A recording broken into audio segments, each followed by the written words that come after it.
Γεια σας παιδιά και καλώς ήρθατε σε ένα ακόμα καινούριο βίντεο.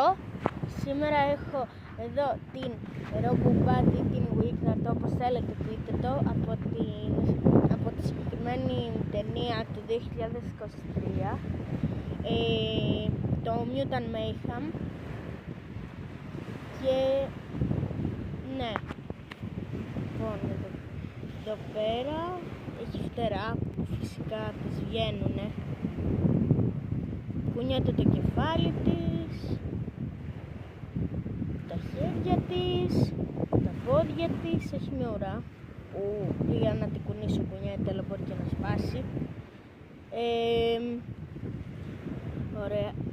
Παιδιά, θα ήθελα όλοι σας παρακαλώ να κάνετε ένα subscribe και ένα like. Ωραία. Εδώ έχει μια ζώνη. Και αυτό ήταν το βίντεο. Και τα λέμε σε ένα επόμενο. Bye.